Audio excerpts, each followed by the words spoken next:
बस बहुत हुआ, अगर ऐसे ही चलता रहेगा तो मैं यूट्यूब से वीडियो कंटिन्यू नहीं करने वाला। मेरा यूट्यूब मोनेटाइज़ नहीं हो रहा, मुझे इश्यू आ रहा है। ज़्यादा होगा तो मुझे न्यू चैनल बनाना पड़ेगा, लेकिन जो मेरी इतनी मेहनत है वो बेकार जाएगी, क्योंकि आप लोगों ने बहुतों ने मुझे सपोर्ट किया, लेकिन बहुतों ने नहीं। मैं नहीं कह रहा कुछ, वरना आप लोग बोलोगे। ठीक है, अगर किसी को इस समस्या का समाधान पता हो कि इसे कैसे ठीक कर सकता हूँ, तो आप लोग मुझे प्लीज़ कॉन्टैक्ट कर सकते हैं। आप रिप्लाई कीजिएगा, मैं आपको रिप्लाई कर दूंगा कमेंट में। ठीक है, अगर किसी को इसका सॉल्यूशन पता है तो बताइए। मेरा चैनल मोनेटाइज नहीं हो पा रहा और मेरे को आगे कोई ऑप्शन नहीं दिख रहा, वरना मेरे को न्यू चैनल बनाना पड़ेगा। और हाँ, कौन कौन इंस्टाग्राम चलाता है मुझे बताइएगा, क्योंकि मुझे एक काम है। एक्चुअली मैं इंस्टाग्राम नहीं चलाता, अगर कोई भी चलाता है तो शायद उसको पता होगा कि कैसे क्या वर्क होता है। इसने हमारे साथ फ्रॉड किया है, हमें एक डॉग चाहिए था, हमने एडवांस पेमेंट इनको दिया था, लेकिन एडवांस पेमेंट करने के बाद भी इन्होंने डॉग को हमारे तक अपलोड नहीं किया।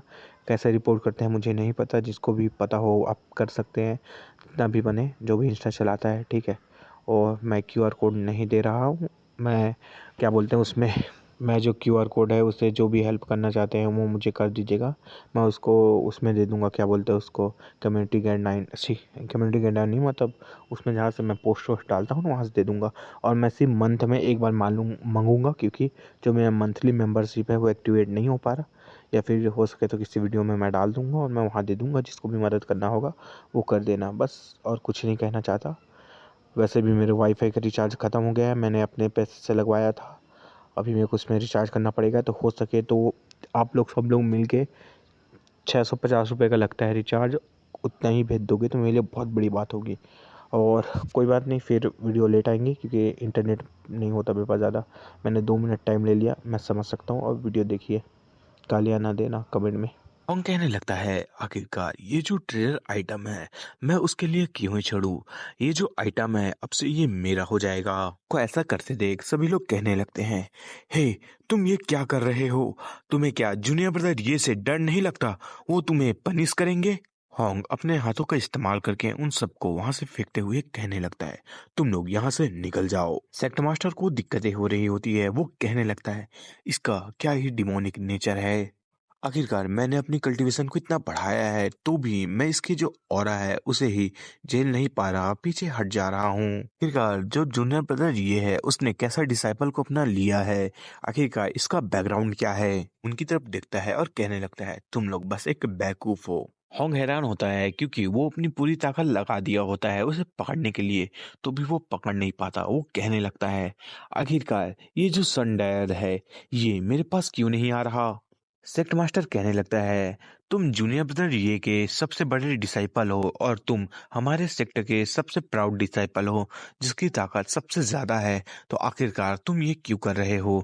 तुम्हें हम लोग आगे कल्टीवेशन में मदद करेंगे, आखिरकार तुम हम लोगों के साथ ऐसा क्यों कर रहे हो। और गुस्से में आने लगता है और कहने लगता है, कमीने, क्या तुम्हें लगता है कि तुम्हें मुझे कुछ सिखाने की जरूरत है। अपने सिर्फ ऑरा के प्रेशर के कारण हेडमास्टर को दूर फेंक देता है। हेडमास्टर कहने लगता है, चोट खाए हुए, आखिरकार जो इसकी कल्टीवेशन है वो कितनी आगे बढ़ चुकी है। ये जब सन पे गया नहीं था तब इसके और मेरे बीच इतना बड़ा गैप नहीं था। अब तो ऐसा है कि हेवन और अर्थ के बीच जो गैप होता है ऐसी हो चुकी है हालत। भी लोग सेक्ट मास्टर के लिए चिंता कर रहे होते हैं और कहने लगते हैं, सेक्ट मास्टर। होंग गुस्से में ऑरा दिखाते हुए कहने लगता है, तुम लोग बार बार मुझे परेशान करते हुए आए हो। मैं तुम लोगों को जान से नहीं मार रहा, यही मेरे लिए भलाई की बात है। जो होंग है उसे आवाज आते हुए सुनाई देती है। होंग को क्या सब कुछ देती है, फेदर इमोर्टल सेक्टा आ चुका है तुम्हारा अंत करने। जो ये है जिन्होंने ये सारी चीजें की है वो यहाँ बाहर निकलिए। वहां से गायब होते हुए कहने लगता है, ये एक अच्छा समय है कि मैं उससे जितना भी मेरे साथ अभी तक हुआ है उसका बदला ले लूं। सेक्ट मास्टर कहने लगता है, सभी लोग जल्दी चलो और हमें आगे देखना होगा। एमसी लेटा होता है, सॉरी बैठा होता है और आराम करते हुए कहने लगता है, ये जो मिल्क टी है ये कितना अच्छा है। हमारे एमसी को ऐसे लेटे हुए देख मन में गुस्से में कहने लगता है, आखिरकार आजकल के कैसे कल्टीवेटर हो गए हैं, अगर ये ऐसे ही कल्टीवेट करते रहा तो ये कैसे अपनी कल्टीवेशन को आगे बढ़ा पाएगा। बस ये इस कुत्ते की किस्मत है जिसने इसे इतना ताकतवर और इतने सारे अमेजिंग ट्रेजर दिया है। बस अब ये सारे जितने भी अमेजिंग ट्रेजर है अब ये मेरे होने वाले हैं। हमारे एमसी के सामने आता है, हमारा एमसी मिल्क टी पीते हुए कहने लगता है, हाँ ये कितनी अच्छी बात है कि तुम अपने कल्टीवेशन को करके आ चुके हो। मैं तुम्हारा बड़े इंतजार कर रहा था। कहने लगता है, क्या तुम्हें जरा सा भी चिंता नहीं है कि जो बाहर के लोग हैं वो तुम्हें मारना चाहते हैं और वो यहाँ आ चुके हैं, लेकिन तुम यहाँ मस्त आराम कर रहे हो। क्या तुम्हें अपनी मौत की चिंता नहीं है? शायद हमारा एमसी कहने लगता है, हे अगर वो लोग हमला कर रहे हैं तो मुझे कैसे नहीं पता चला।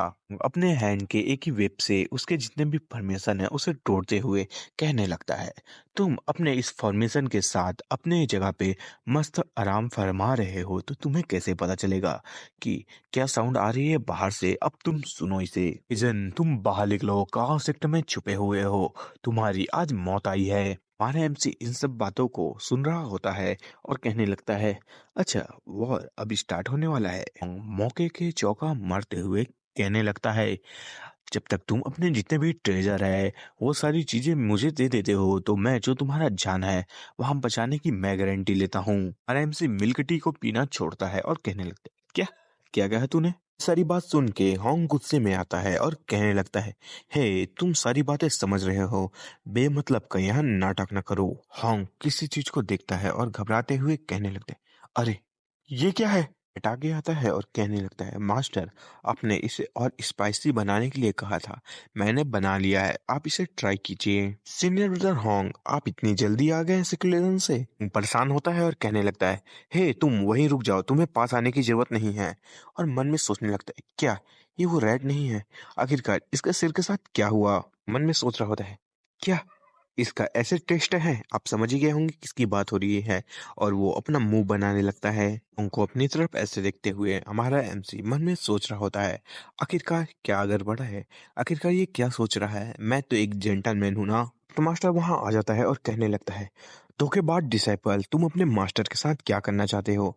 जो सीनियर सिस्टर है वो कहने लगती है, जूनियर ब्रदर ये आपको आपके डिसाइपल से बच के रहना होगा। वो लोगों का भी मुंह चौका होता है, वो लोग कहने लगते हैं, ये क्या? कहने लगता है, आप लोगों को डरने की कोई जरूरत नहीं, मैं रैट हूँ। सेक्ट मास्टर है वो अपने दिल को पकड़ते हुए कहने लगता है, क्या ये तो सेकंड डिसाइपल है ना जूनियर ब्रदर ये का? अच्छा जो जूनियर ब्रदर ये हैं उनका जो टेस्ट है वो हम लोगों से काफी अलग है, माने हमसे कुछ समझ नहीं पाता। वो कहने लगता है, हे तुम लोग क्या बात कर रहे हो, मुझे समझाओ कि आखिरकार तुम लोगों की क्या बात चल रही है। सेक्ट मास्टर चिल्लाते हुए कहने लगता है, जो तुम्हारे ये डिसाइपल है ये धोखा दे रहा है। हमारा एमसी कहता है, क्या ये जो कह रहे हैं ये सच है मेरे डिसाइपल? अरे ये सच है तो तुम करके आ सकते हो मेरा, तुम्हें अभी तक तुम्हारा सिचुएशन समझ नहीं आया, पूरी आर्मी तुम्हें खत्म करने के लिए आ रही है, तुम्हारी जो मौत है वो तुम्हारे सामने खड़ी है, तो अब तो तुम्हें समझ जाना चाहिए। तो मास्टर कहने लगता है, तुम्हें जूनियर ब्रदर ये का एहसान मानना चाहिए था क्योंकि उसने तुम्हें डिसाइपल बना के तुम्हें इतना ताकतवर बनाया, लेकिन तुम। हम गुस्से में आ जाता है और कहने लगता है, आखिरकार तुम्हें है क्या पता, ये मुझे बहुत समय से नौकर की तरह रख रहा था, हर काम करवाता, मैं और इसे नहीं झेल पाता। एमसी सेट फेस बनाते हुए कहने लगता है, ये सारी चीजें ये इसके गुस्से हैं मेरे खिलाफ, लोगों को इसको ये सब नहीं बोलना चाहिए, ये सारी मेरी गलती है, मैं तब से इसके साथ बहुत बुरा व्यवहार करता था, मैंने जो मेरी डिसाइपल की फीलिंग है उसे इग्नोर किया, ये सारी मेरी गलती है। आगे आता है और मास्टर को पकड़ते हुए कहने लगता है, मास्टर। सेक्ट मास्टर परेशान हो जाते हैं और कहने लगते हैं, जूनियर ब्रदर ये मैंने आपको ऐसे हालत में पहली बार देखा है। गुस्से में होता है और कहने लगता है, तुम अपने ये जो नाटक है इसे बंद करो, मुझे पता है कि जो तुम्हारा असली चेहरा है वो कैसा है। एमसी कहने लगता है, सियाओ होंग मैं जानता हूँ कि मैं गलत हूँ, क्या तुम मुझे माफ कर सकते हो? से भी हम लोग मास्टर और डिसाइपल हैं तो हम लोग इन सब चीजों को फिर से शुरू कर सकते हैं। गुस्से में कहने लगता है, तुम्हें इन सब चीजों को सोचना नहीं चाहिए, जब भी मैं इन सब चीजों को सोचता हूँ मुझे उल्टी आने लगती है। हमें अगले पल में सिस्टम विंडो दिखाया जाता है जो कि हमारे एमसी को टास्क कंप्लीट करने पे रिवॉर्ड दे रहा होता है, और ये होस्ट आपने टेम्परेरी टास्क को कंप्लीट कर लिया है और आपने अपनी पूरी फीलिंग से अपनी गलती माना है। इसके रिवॉर्ड के तौर पे आपको कभी ना हारने वाला टायरेन बॉडी मिलती है। आप लोगों को ज़्यादा ना देर करते हुए इम्पोर्टेंट बात को बताता हूँ। हमारे एमसी को इमॉर्टल टेक्निक मिल चुकी है जिसके कारण वो अपने बॉडी को ऐसा बना सकता है जो हमेशा के लिए मरने के बाद भी सबको छा सके। मतलब बहुत ताकतवर है, इसको कोई हरा नहीं सकता। और अगर गलती से हमारा एमसी मर भी जाता है तो उसकी जो बॉडी है वो अजय ही रहेगी, मतलब उसकी बॉडी को नहीं तबाह किया जा सकता। ठीक है, अब आगे बढ़ते हैं। हमारा एमसी मन में सोच रहा होता है, हालांकि ये जो टास्क था ये अचानक से आया, लेकिन मुझे इस बात का शुक्र है कि इसके जो रिवॉर्ड है वो काफ़ी अच्छे हैं, वरना मैं ये सारी चीज़ें कभी करने की सोचता भी नहीं। जब मेरा मिशन कंप्लीट हो चुका है तो अब मुझे कुछ मज़े किए जाए।